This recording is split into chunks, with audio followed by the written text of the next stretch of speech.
Welcome to Topple Tactics, the game which I have been making for the last 8 months. It's releasing on October 20th, which is the day this video comes out. So if you're watching this, the game is released. But for me, it's just over a month away. One long, sleep-deprived month. Anyway, in case you're new, Topple Tactics is a game where one player plays as a giant guy, placing towers like you would in a tower defense game, and all the other players are like tower defense minions, who try to get to the end by upgrading their character so they can shoot themselves at the big guy and defeat him. The game's sound effects are mostly done, but there's still something missing.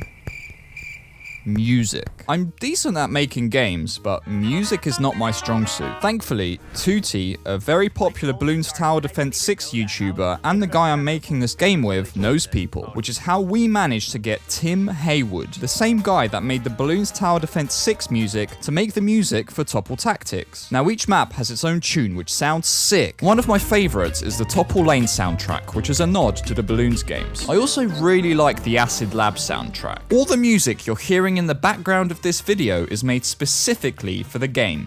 The characters in the game are kind of like me, dead inside. We wanted to give them some more personality. Now, they already make funny sounds, which is cool. Tutti suggested I gave them eyelids, so I made a semicircle in Blender, which I really feared would make them look incredibly cursed, which it did at first, but after I adjusted them a bit, it looked pretty good. I decided to also make them blink, since half the work, or what I thought was half the work, is already done. What happened next was a 2-hour battle, trying to figure out what angles to rotate this semicircle at so they didn't look like lizard people when they blink. I then repeated this angle battle because I made his eyes look around every once in a while too.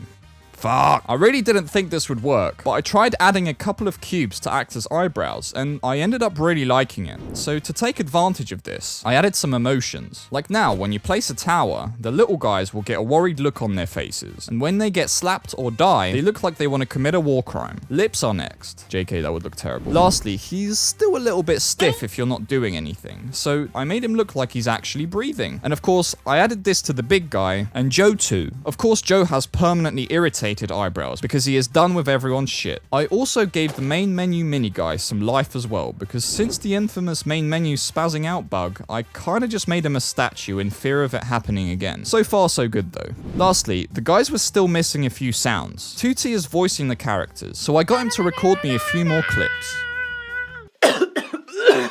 Now, the little guys scream when they get shot out of a cannon. I had a lot of fun after I added this.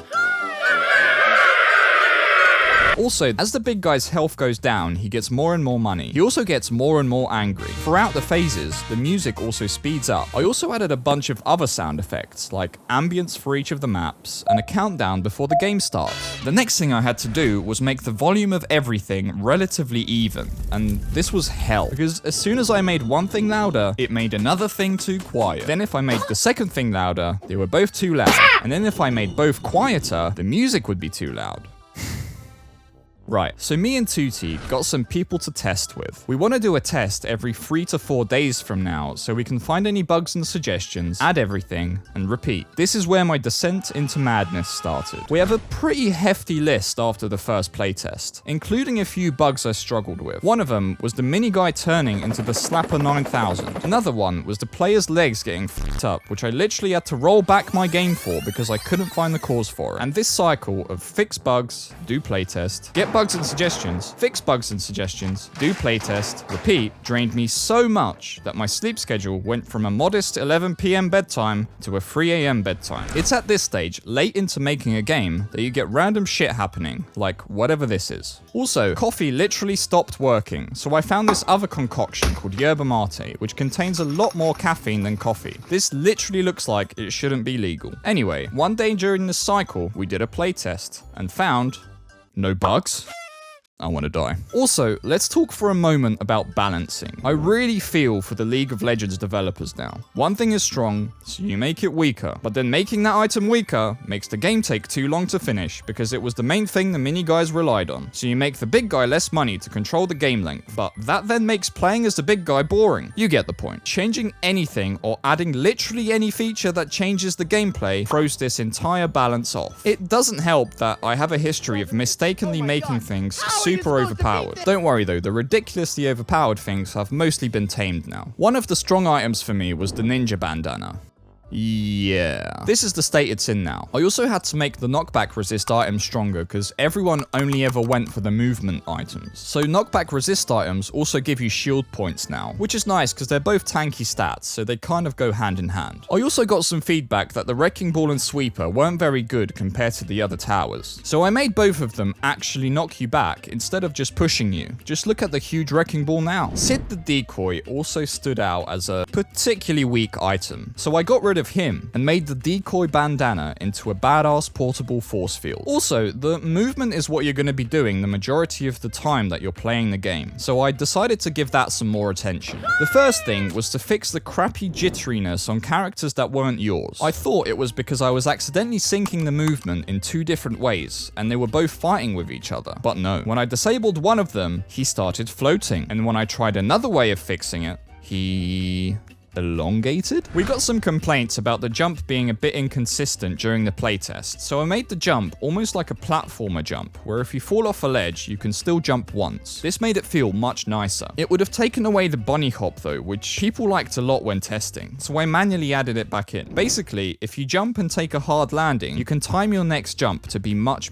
higher, and then you can chain the jumps afterwards. I did some other stuff to improve the movement as well, and it feels much better now. The artist we're working with also made some sick loading screens for the game. Just look at this one, the Topple Cannon Blueprint schematics, the Rootin' Tootin' Shootin' Shoot. The artist also made some medals for the big guy. The longer you survive, the better medal you get. Diamond! Thanks, Jonathan. These are very cool indeed. Anyway, the game is pretty much ready to release, so besides small changes and tweaks, I can chill out now. Besides the fact that we also need a bunch of other shit, like a trailer, prep the Steam page, make and edit this entire video, make a thumbnail. So anyway, I made this temporary map for a trailer, which looks like a slug. I made the M key open this map, so Tutti can record the trailer, and I'm really glad that I did that, because the M key still instantly killed the mega guy from when I was testing it like 3 months ago. Glad that didn't make it to the final game. My friend Schlabby also made us an awesome official Discord, which you can join in the description. His Fiverr page is also linked in the description, so go check him out. It's time to submit the game to Steam for review, so I can, you know,